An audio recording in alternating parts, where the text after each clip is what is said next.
Bienvenue sur Bulle de Bonheur, le podcast pour prendre le temps d'être heureux. Nous sommes Raphaël et Alban, chercheuses inconditionnelles de Bulle de Bonheur. Ce podcast est propulsé par 2 minutes de bonheur et publié tous les jeudis. Aujourd'hui, nous vous partageons l'épisode numéro 69 « Je pratique l'art de demander ». Notre idée pétillante de la semaine nous vient d'Émilie, qui partage nos podcasts à ses copines et comme elle nous dit, je partage vos bulles de bonheur tant elles m'apportent dans mon quotidien. Merci Émilie. Abonnez-vous à nos pages Facebook et Instagram 2 minutes de bonheur pour avoir tous les jours des idées pétillantes. Oh là là, mais qu'est-ce que ça me chicote! J'ai énormément de mal à demander.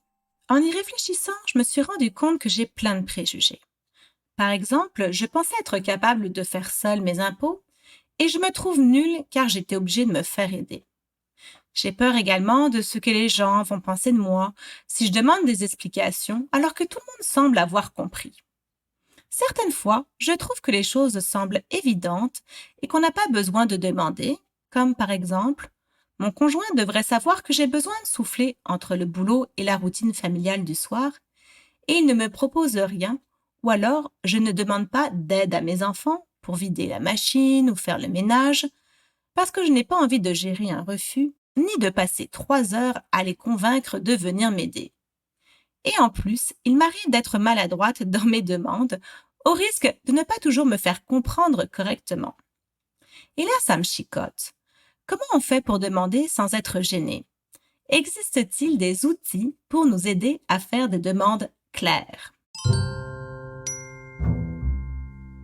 Savoir demander est une composante très importante de la communication et donc de la qualité de nos relations. Comme nous l'avons évoqué dans nos podcasts Bulle de Bonheur 27, j'apprends à écouter et 31, je parle au positif, la communication est la capacité à savoir écouter et s'exprimer en veillant à ce que notre échange ne soit pas brouillé par des parasites. S'exprimer, c'est savoir choisir les mots, notamment pour nommer ses émotions et accueillir celles des autres. On en a parlé dans notre Bulle de Bonheur 5. S'exprimer permet aussi de traduire nos besoins et de comprendre ceux de nos interlocuteurs. S'exprimer permet aussi de répondre à une question ou d'en poser une autre. Et s'exprimer nécessite une forme simple, claire et positive afin d'éviter de laisser de la place à l'interprétation ou à la confusion.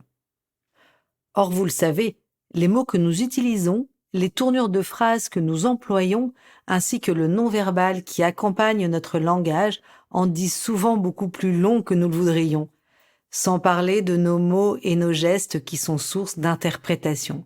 Qui n'a pas vécu ces moments-là?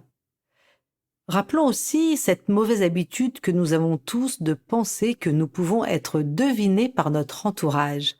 Cette habitude généralement issue de notre enfance nous conduit à nous exprimer à demi-mot. Vous n'avez jamais dit à votre mari « il n'y a rien dans le frigo pour faire le dîner ce soir » alors que votre frigidaire est plein et qu'en réalité vous n'avez qu'une envie, c'est de partir dîner en tête-à-tête avec lui. Il est clair que ce type d'expression à demi-mot porte assez peu leurs fruits. Une autre mauvaise habitude est aussi de lire dans la pensée des autres.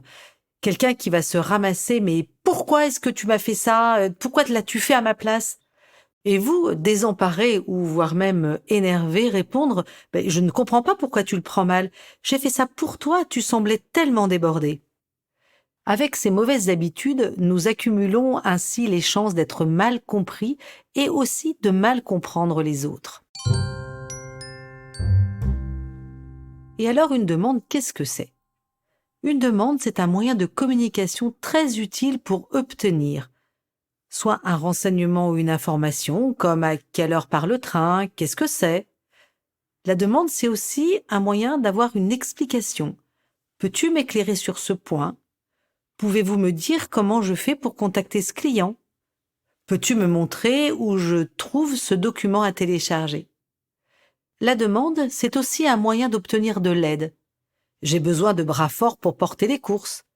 Est-ce que tu peux me donner un coup de main pour préparer le repas? Ou j'ai besoin de personnes pour m'aider à finir ce dossier à temps, serais-tu disponible? Aujourd'hui, nous allons nous focaliser sur la façon dont nous nous exprimons pour demander de l'aide. Nous le savons, demander de l'aide, c'est bien plus qu'un point d'interrogation au bout d'une phrase. C'est difficile. Difficile parce qu'on peut avoir peur du refus de la personne, on peut avoir peur de gêner, de déranger, on peut aussi avoir peur qu'on pense de moi que je ne suis pas capable de faire les choses. Et du coup, bonne nouvelle, en fait, la demande, elle exige de respecter quelques règles pour s'assurer qu'elle ait le maximum de chances d'être entendue et comprise. Vous remarquerez que ce que je dis, c'est que c'est être entendue et comprise et non pas être exaucée. En fait, pourquoi? Parce que le but de la demande n'est pas que la personne y réponde forcément favorablement. Sinon, il s'agirait d'une exigence. C'est une nuance qui est très importante à faire. Car en fait, si vous formulez une demande à une personne et que vous n'êtes pas d'accord avec la réponse qu'elle vous donne, alors vous n'êtes pas dans une vraie demande. La demande, elle laisse la place à la liberté. Elle laisse le choix à l'interlocuteur de répondre oui, non, peut-être, plus tard. Ou elle ouvre la porte à un échange, à un dialogue pour trouver un compromis ou une solution qui convienne à tout le monde. Les enfants qui sont très logiques nous le font souvent remarquer. Si par exemple vous dites à votre enfant « Est-ce que tu peux venir vider la machine ?» et qu'il vous répond non, et que vous lui dites « Tu rigoles là, tu te dépêches et t'arrives tout de suite ?» et votre enfant répliquait « Pourquoi tu me demandes puisque c'est obligé ?» Ça peut être aussi « Ok pour une pizza ce soir ?» et la réponse « Oh non, pas une pizza, on en a mangé il y a quelques jours. » Et vous répondre « Oh, décidément, c'est fatigant, tu n'es jamais contente. » Et votre interlocuteur vous répondre « Mais pourquoi tu me poses la question alors ?» Logique, non? Allez, je change de regard. Et si j'apprenais à formuler clairement une demande? C'est une des bases pour assainir la communication, nous rappelle un peu durement Christelle Petit-Colin dans son livre « S'affirmer et oser dire non ». Elle nous dit « Toute demande non exprimée n'a pas à être satisfaite ». Pour la thérapeute, il est donc essentiel d'apprendre à s'exprimer clairement et simplement. Cela nécessite de sortir de nos habitudes à suggérer, comme je te suggère de ranger ta chambre, alors que je compte bien que la chambre soit rangée d'ici 30 minutes. Ou faire des allusions, comme quand on dit « les dossiers de Charlotte sont toujours rendus à l'heure », ce qui veut dire par derrière que les miens sont toujours en retard. C'est aussi tendre des perches pour que l'autre la saisisse. Comme, tu sais, Henri, il invite tous les mois Marine à dîner au resto. Ce qui veut dire implicitement, en fait, toi, tu ne m'invites jamais, prends donc de la graine de ce que fait Henri vis-à-vis de sa femme Marine. En bref, sortons de l'implicite et de cette sorte de langage codé qui entraîne plus de malentendus que de bonne compréhension. Par conséquent, dites-vous, si je n'ai pas clairement demandé ce que je veux, je ne peux pas en vouloir à l'autre de ne pas avoir compris. Et à l'inverse, vous dire aussi, s'il ne m'a rien demandé, je ne suis pas obligé de deviner qu'il voulait quelque chose. Souffrances naissent de notre espoir que les autres ou qu'un élément extérieur comble nos besoins. Demander, c'est donc entreprendre une démarche concrète qui demande certes beaucoup d'humilité et qui permet de sortir de l'attentisme ou de la résignation. C'est une manière de se prendre en charge pour gagner en autonomie et par ricochet augmenter son sentiment de bien-être. Alors en pratique, comment faire? Comment formuler une vraie demande et non une exigence? Nous l'évoquions tout à l'heure au début de notre podcast, attention au piège de la demande qui se transforme en exigence. Et oui, une exigence, c'est toutes les fois où vous n'acceptez pas la réponse de votre interlocuteur. Oui, votre interlocuteur a lui aussi des besoins qui sont peut-être pas forcément en concordance avec les vôtres. Et comme l'explique très bien Thomas d'Assembourg, un non est souvent un oui à autre chose. En fait, nous interprétons souvent un non comme un rejet, comme un manque d'attention, voire même comme de l'égoïsme. Et nous oublions que dans une relation, nous sommes au moins deux, et que si je demande, à ce que mes besoins soient pris en compte, ce n'est pas possible que j'ignore que l'autre a aussi des besoins. Évidemment, ces besoins peuvent être en conflit ou peuvent être foncièrement différents, et alors nous touchons à un autre sujet, celui de la résolution d'un problème, et là je vous renvoie à notre bulle de bonheur numéro 60. Rappelez-vous ces petits points qui, en tous les cas pour moi, ont été très éclairants. Que quand une personne me dit non, elle dit non à ma demande, mais elle ne dit pas non à ce que je suis. Elle a sûrement ses raisons pour me dire non, et ça ne signifie pas qu'elle me rejette et qu'elle n'a aucune empathie. Le deuxième point, c'est quand je fais une demande, j'accepte que mon interlocuteur puisse me dire non. Il doit pouvoir se sentir libre de faire ce choix ou pas. Dans la situation inverse, est-ce que j'aimerais me sentir obligée de dire oui à une demande? Troisième point. Ce n'est pas parce qu'une personne me dit non aujourd'hui qu'elle me dira non demain. Je peux tout à fait revenir vers elle plus tard, quand elle sera plus disponible ou quand le contexte sera plus favorable, sans bien sûr harceler la personne. Comment faire une demande claire? Être clair, c'est éviter de parler encore et encore et de noyer notre interlocuteur sous un flot de paroles, de l'inonder de mots et d'émotions qu'il risque fort de ne pas pouvoir contenir. C'est aussi éliminer la critique, l'humiliation, le blâme ou la morale pour décrire uniquement ce que nous souhaitons et donc ce dont nous avons besoin. Par exemple, peut-on trouver un moment dans la soirée pour parler de nos agendas de la semaine prochaine? Et non, tu es tout le temps sur ton téléphone, on ne peut jamais te parler. Tu parles d'un exemple pour les enfants et en plus on ne sait jamais quand on peut compter sur toi. Être clair, c'est aussi être bref. C'est donc formuler une seule demande à la fois et l'exprimer en peu de mots. Nous en avons parlé à propos des règles à poser dans notre bulle de bonheur numéro 60. C'est donc une phrase qui décrit en quelques mots ce que nous souhaitons et non ce que nous ne voulons plus. Cette phrase évite aussi la forme négative et également tous les mots qui peuvent porter à interprétation. Par exemple, au lieu de dire « je voudrais qu'on prenne un temps plus tard pour se parler », vous pouvez être certain que le plus tard et un temps sont suffisamment flous pour générer inconfort et doute. Dites plutôt « j'aurais besoin de prendre une demi-heure avec toi après le dîner pour parler de notre organisation du week-end ». Autre exemple, vous ne supportez plus le volume sonore du rap que votre adolescent écoute. Au lieu de lui dire « arrête cette musique, on ne s'entend plus dans cette maison, mais comment tu peux écouter un truc pareil ?» Vous pourriez plutôt lui dire « j'ai besoin de calme pour finir ce travail, peux-tu écouter ta musique moins fort ou dans une autre pièce ou à un autre moment ?»